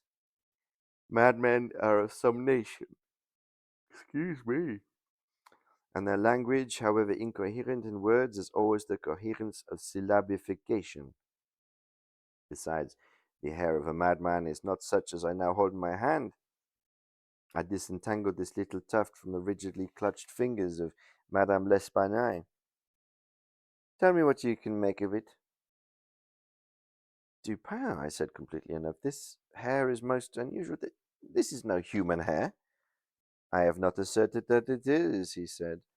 But before we decide this point, I wish you to glance at the little sketch I have here traced upon this paper.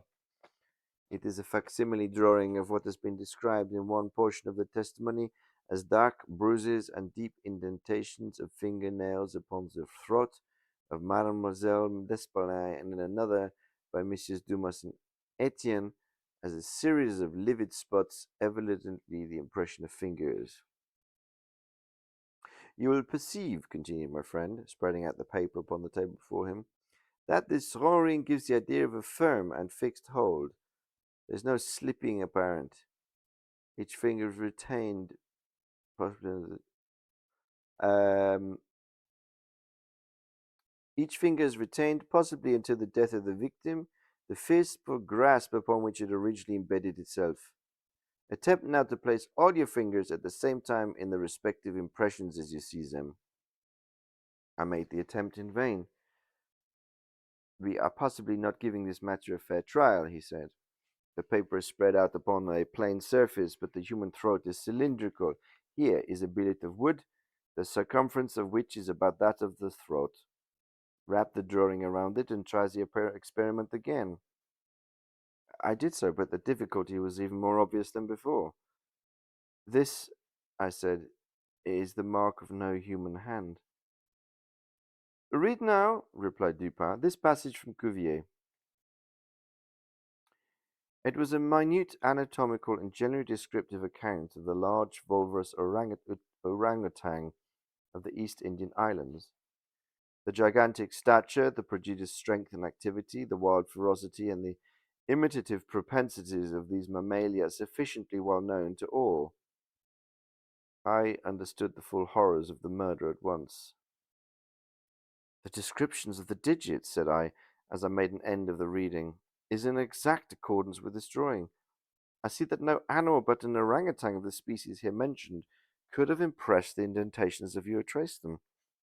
This tuft of tawny hair, too, is identical in character with that of the beast of Cuvier, but I cannot possibly comprehend the particulars of this frightful mystery. Besides, there were two voices heard in contention, and one of them was unquestionably the voice of a Frenchman. True. And you remember an expression attributed almost unanimously by the evidence to this voice, the expression Mon Dieu.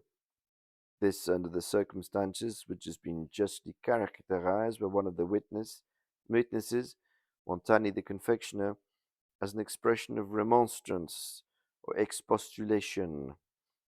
Upon these two words, therefore, I have mainly built my hopes of a full solution to this riddle. A Frenchman was cognizant of the murderer. Of the murder. It is possible, indeed, it is far more than probable, that he was innocent of all participation in the bloody transactions which took place. The orangutan may have escaped from him. He may have traced it to the chamber, but under the agitating circumstances which ensued, he could never have recaptured it. It is still at large. I will not pursue these guesses, for I have no right to call them more, since the shades of reflection upon which they are based are scarcely of sufficient depth to be appreciable by my own intellect. And since I could not pretend to make them intelligible in the understanding of the other, we will call them guesses then, and speak of them as such. If a Frenchman in question is indeed, as I suppose, innocent of this atrocity, this advertisement, a paper devoted to the shipping interest and much sought by sailors, will bring him to our residence.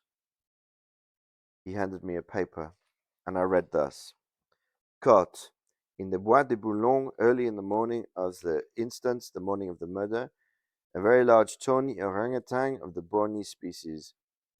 The owner, who is ascertained to be a sailor belonging to the Maltese vessel, may have the animal again upon identifying it satisfactorily and paying a few charges arising from its capture and keeping.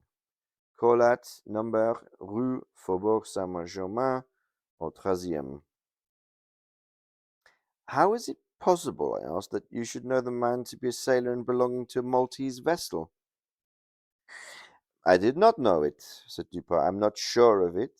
Here, however, is a small piece of ribbon, which from its form and from its greasy appearance has been evidently used in tying the hair in one of those long queues of which sailors are so fond.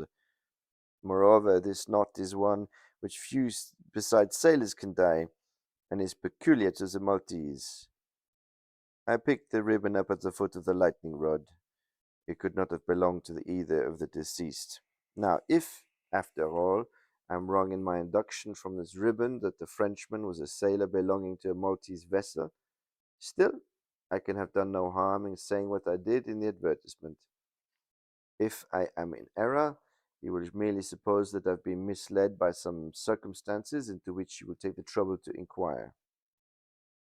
But if I am right, a great point is gained. Cognizant, although innocent, of the murder, the Frenchman would naturally hesitate about replying to the advertisement about demanding the orangutan. He will reason thus: I am innocent, I am poor, my orangutan is of great value to one in my circumstances of fortune itself. Why should I lose it through idle apprehensions of danger? Here it is within my grasp.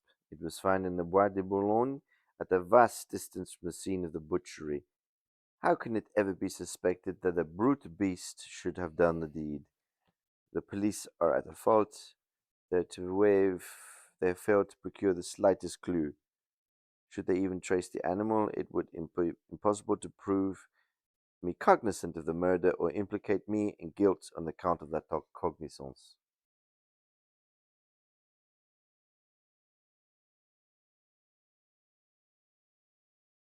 Above all, I am known. The advertiser designates me as the possessor of the beast. I am not sure to what limit his knowledge may extend.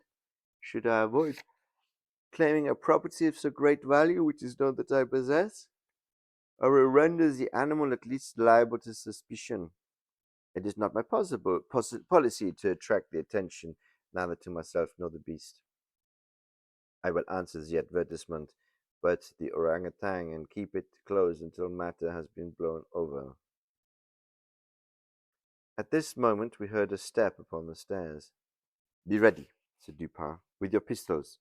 but neither use them nor show them until at a signal from myself. The front door of the house had been left open, and the visitor had entered without ringing and advanced several steps upon the staircase. Now, however, he seemed to indicate. Now, however, he seemed to hesitate. Presently, we heard him descending. Dupin was moving quickly to the door when we again heard him coming up. He did not turn back a second time, but stepped up with decision and rapped the door of the chamber. "Come in," said Dupin in a cheerful and hearty tone. A man entered.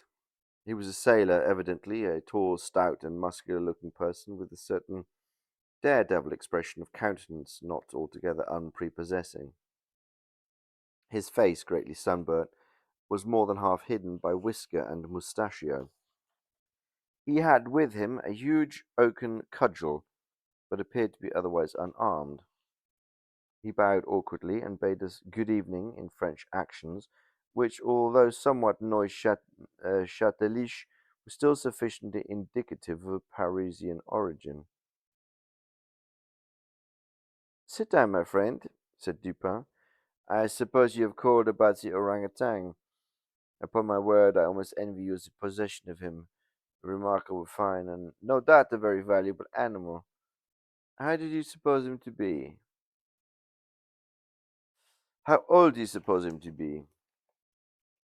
The sailor drew a long breath, with the air of a man relieved of some intolerable burden, and then replied in an assured tone, "I've, I've no way of telling, but he can't be more than 4 or 5 years old. Have you got him here?" "No, no, we had no conveniences for keeping him here. He is at the livery stable in the Rue du Bourg, just by. You can get him in the morning. Of course, you are prepared to identify the property?" Uh, to be sure, I am, sir." "I shall be sorry to part with him," said Dupin. "I don't mean you should be at all this trouble for nothing, sir," said the man. "Couldn't expect it." Uh, couldn't expect it. I'm very willing to pay a reward for the finding of the animal, that is to say, anything in reason." "Well," replied my friend, "that is all very fair, to be sure. Let me think. What should I have? Oh, I will tell you. My reward shall be this. You shall give me all the information in your power about these murders in Rue Morgue." Dupin said the last words in a very low tone and very quietly. Just as quietly, too, he walked toward the door, locked it, and put the key in his pocket. He then drew a pistol from his bosom and placed it without the least flurry upon the table. The sailor's face flushed up as if struggling with suffocation. He started to his feet, grasped his cudgel, but the next moment he fell back into his seat, trembling violently, with the countenance of death himself. He spoke not a word. I pitied him from the bottom of my heart. "My friend," said Dupin in a kind tone, "you are alarming yourself unnecessarily. You are indeed. We mean you no harm whatever. I pledge you the honor of a gentleman and of a Frenchman that we intend to no injury. I perfectly well know that you are innocent of the atrocities in your Rue Morgue. I will not do, however, to deny that you are in some measures implicated in them. From what I have already said, you must know that I have had no means of information about this matter, means of which you could have dreamed. Now the thing stands wide. Now this thing stands thus. You've done nothing which you could have avoided, nothing certainly which renders you culpable.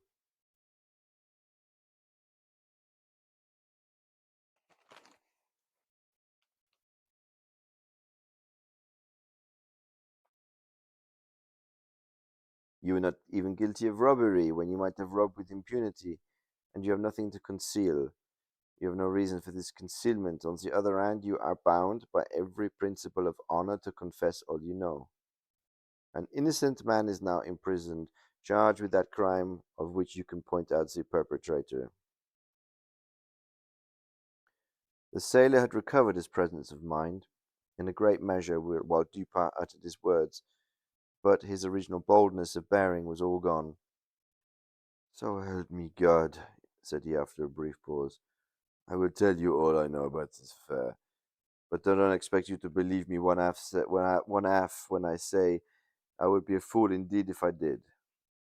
Still, I am innocent, and I will make a clean breast of it if I die for it." What he stated was, in substance, this: he had lately made a voyage to the Indian archipelago, a party of which he formed one landed at Borneo and passed into the interior on an excursion of pleasure. Himself and a companion had captured the orangutan. This companion dying, the animal fell into his sole exclusive possession. After a trouble, after great trouble occasioned by the intractable ferocity of his captive during the home voyage, he at length succeeded in lodging it safely at his own residence in Paris, where, not to attract towards himself the unpleasant curiosity of his neighbours, he kept it carefully secluded. Each time, as it should recover from a wound in the foot, back again. Secluded until such time as it should recover from a wound in the foot received from the splinter on board ship. His ultimate design was to sell it. Returning home from a sailor's frolic on the night, or rather in the morning of the murder, he found the beast occupying his own bedroom, into which it had broken from a closet adjoining, where it had been, as it was thought, securely confined. Razor in hand and fully lathered, it was sitting before a looking-glass attempting the operation of shaving, in which he had no doubt previously watched his master through the keyhole of the closet. Terrified at the sight of so dangerous a weapon in the possession of an animal so ferocious and so well able to use it, the man for some moments was at a loss as what to do. He had been accustomed, however, to quiet the creature, even in its fiercest moods, by the use of a whip, and to this he now resorted. Upon sight of it, the orangutan sprang at once through the window of the chamber down the streets, and thence through a window unfortunately open into the street. The Frenchman followed in despair. The ape, razor still in hand, occasionally stopping to look back and gesticulate at his pursuer until the latter had nearly come up with it. It then again made off. In this manner the chase continued for a long time. The streets were profoundly quiet, as it was nearly 3 o'clock in the morning, and passing down an alley in the rear of the Rue Morgue, the fugitive's attention was arrested by a light gleaming from the open window of Madame L'Espanaye's chamber in the 4th story of the house. Rushing to the building, it perceived a lightning rod, climbed up with inconceivable agility, grasped the shutter, which was thrown fully back against the wall, and by this means swung itself directly upon the headset of the bed. The whole feat did not occupy a minute. The shutter was kicked open again by the orangutan as it entered the room. The sailor, in the meantime, was both rejoiced and perplexed. He had strong hopes of now recapturing the brute, as it could scarcely escape from the trap into which it had ventured, except by the rod, where it might be intercepted as it came down. On the other hand, there was much cause for anxiety as to what it might do in the house. This latter reflection urged the man to still follow the fugitive. A right lightning rod is ascended without difficulty, especially by a sailor, but when he arrived as high as the window, which lay far to his left, the career was stopped. The most that he could accomplish was to reach over so as to obtain a glimpse of the interior of the room. At this glimpse he nearly fell from his hold through the excess horror. Now it was that those hideous shrieks arose upon the night, which had started.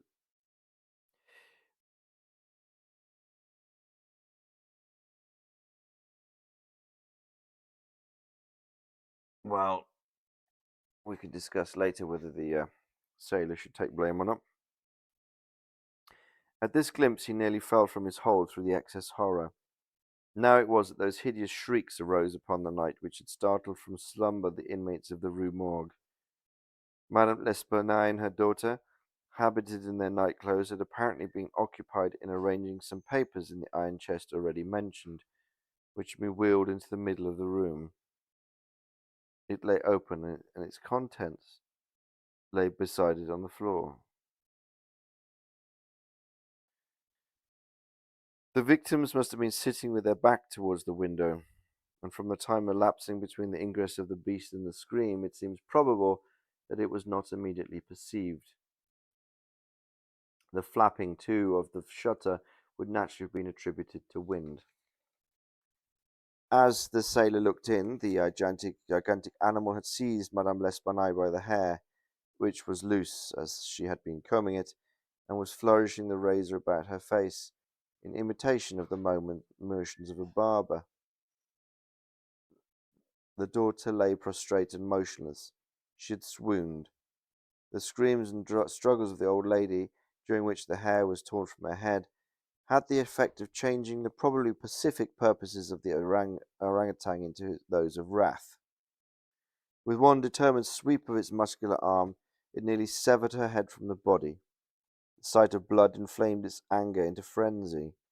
Gnashing its teeth and flashing fire from its hair, it flew upon the body of the girl, and embedded its fearful talons in her throat, retaining its grasp until she expired.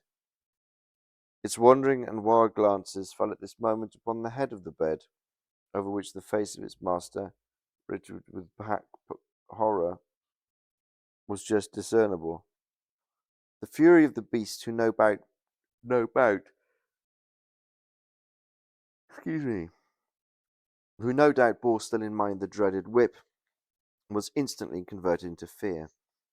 Conscious of having deserved punishment, it seemed desirous to conceal its bloody deeds, and skipped about the chamber in an agony of nervous agitation, throwing down, and breaking the furniture as it moved, and dragging the bed from the bedstead.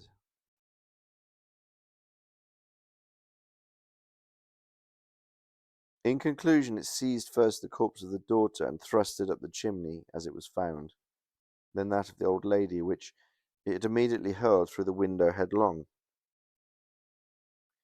As the ape approached the casement with its mutilated burden, the sailor shrank aghast to the rod, and rather gliding than clambering down, it hurried at, and it and rather gliding than clambering down, it hurried once home, dreading the consequence of the butchery, and gladly abandoning in his terror all solicitude upon the fate of the orangutan. The herds were word by the party upon the staircase, with the Frenchman's exclamation of horror and affright, commingled with the fiendish jabberings of the brute. I have scarcely anything to add. The orangutan must have been escaped from the chamber by the rod just before the breaking of the door. It must have closed the window as it passed through it, was subsequently caught by the owner himself, who obtained for it a very large sum at the Jardin des Plantes.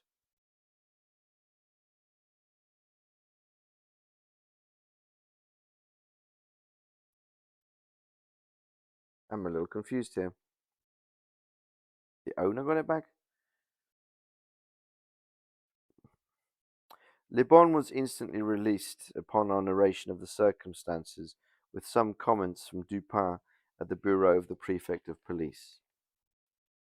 This functionary, however, well disposed to my friend, could not altogether conceal his chagrin at the turn which his affairs had taken, and was fain to indulge in a sarcasm or two about the propriety of every person minding his own business.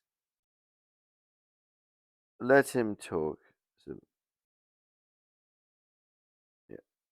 Let him talk, said Dupin, who had not thought it necessary to reply. Let him discourse, it will ease his conscience. I am satisfied with having defeated him in his own castle. Nevertheless, that he failed in the solution of this mystery is by no means that matter of wonder for which he supposes it. For in truth, our friend the prefect is somewhat too cunning to be profound. In his wisdom is no stammen. He is all head and no body, like the pictures of the goddess Laverne, or at best, all head and shoulders like a codfish. But he's a good creature after all. I like him especially for the master stroke of cant, for which he attained the trepidation's reputation for ingenuity. I mean, the way he has de nier ce qui pas et d'expliquer ce qui ne n'est pas.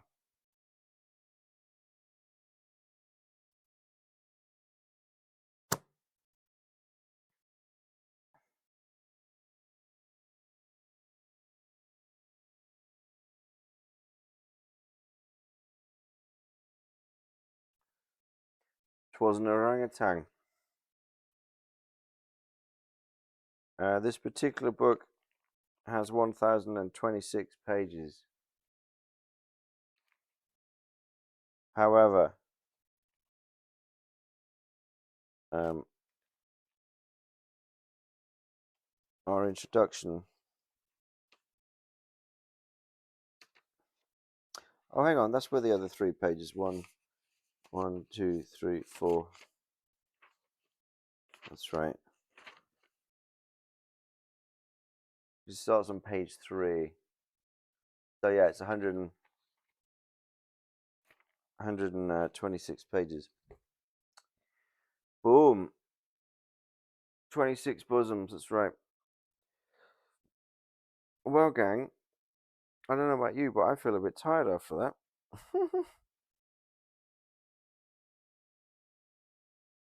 um, yeah, it took about an hour and a half to read, yeah. I feel tired. Uh,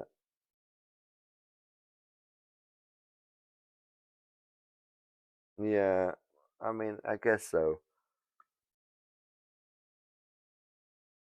Although, these days I think we have a much more, not tolerant, but I think we understand animal psychology and behavior more.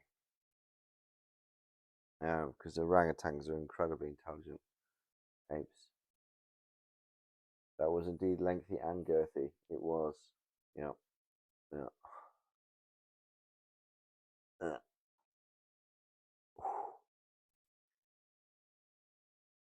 Maybe just don't keep wild animals in captive. Yeah, that's true.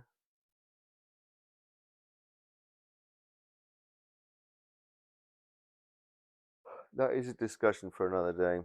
Unfortunately, it's rampant everywhere. But anyway, yeah. So, gang, that's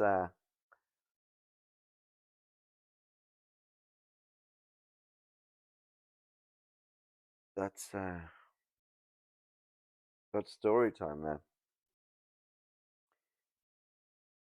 Um, so, gang, I hope you have a good Thursday and Friday, and that you have some fun plans over the weekend.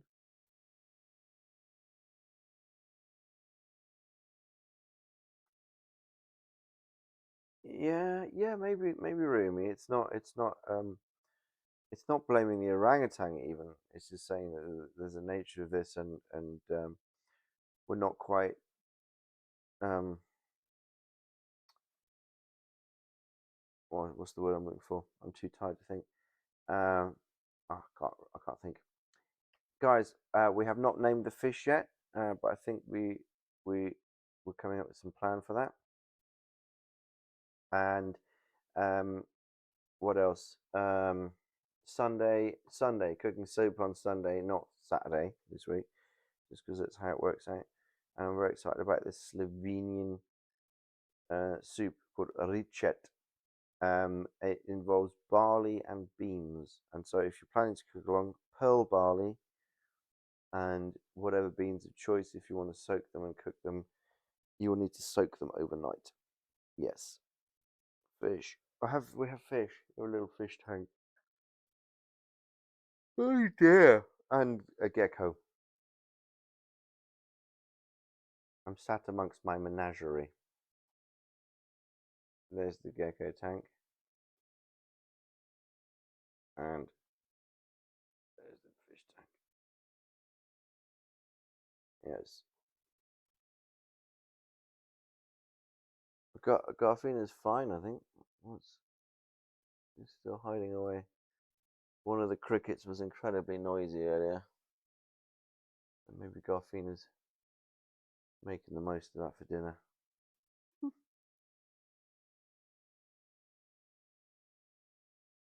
Alright, gang. Oh dear. Dadzig's falling asleep, so he's going to call it a night.